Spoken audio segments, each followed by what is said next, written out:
பாஜக மாநில தலைவர் நயினார் நாகேந்திரன் இன்று சற்று நேரத்திற்கு முன்பாக சென்னை பசுமை வழிச்சாலையில் இருக்கக்கூடிய அதிமுகவின் பொதுச் செயலாளர் எடப்பாடி பழனிசாமியை அவரது இல்லத்தில் சந்தித்து சுமார் ஒரு அரை மணி நேரத்திற்கு மேலாக ஆலோசனையினை மேற்கொண்டு வருகிறார்கள். அதிலும் குறிப்பாக இந்த நயினார் நாகேந்திரன் சந்திப்பு என்பது தற்பொழுது முக்கியத்துவம் வாய்ந்ததாக பார்க்கப்படுகிறது.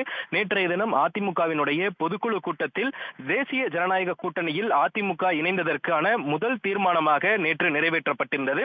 அதனைத் தொடர்ந்து இன்றைய தினம் என்டிஏ கூட்டணியில் இருக்கக்கூடிய இரண்டு முக்கிய கட்சிகள், அதாவது அதிமுகவும் அதே போன்று பாஜக மட்டும்தான் தற்பொழுது வரை இருந்து வருகிறது. இந்த இரண்டு கட்சி தலைவர்களும் தற்பொழுது சந்தித்து பேசுவது முக்கியத்துவம் வாய்ந்ததாகவும் பார்க்கப்படுகிறது. இது மட்டுமல்லாது கூடுதலாக இந்த தேசிய ஜனநாயக கூட்டணியில் மற்ற சில கட்சிகளையும் இணைக்க வேண்டும் என்பது இவர்களுடைய பேச்சுவார்த்தையாகவும் இருந்து வருகிறது. இந்த நிலையில்தான் நேற்று முன்தினம், அதாவது பாஜகவினுடைய முன்னாள் மாநில தலைவர் அண்ணாமலை மற்றும் டிடிவி தினகரன், ஓ பன்னீர்செல்வம் ஆகிய இரண்டு பேரையும் சந்தித்து தொடர்ந்து கடந்த ஒரு வாரத்திற்குள்ளாக இரண்டு முறை அவர்களை சந்தித்து ஆலோசனையும் மேற்கொண்டிருந்தார். இந்த நிலையில்தான் இன்றைய தினம் எடப்பாடி பழனிசாமி நயினார் நாகேந்திரன் சந்தித்திருப்பது குறிப்பிடத்தக்கதாக பார்க்கப்படுகிறது. அதே போன்று இன்னும் சில தினங்களுக்குள்ளாக, அதாவது ஜனவரிக்குள்ளாக தேசிய ஜனநாயக கூட்டணியில் மேலும் பல கட்சிகளை சேர்க்க வேண்டும் என்பது எங்களுடைய முடிவாக இருக்கும் என நேற்றைய தினம் எடப்பாடி பழனிசாமி தேசிய அந்த பொதுக்குழு கூட்டத்தில் குறிப்பிட்டிருந்தார். இந்த நிலையில்தான் தேசிய ஜனநாயக கூட்டணியை வலுப்படுத்துவது தொடர்பாகவும்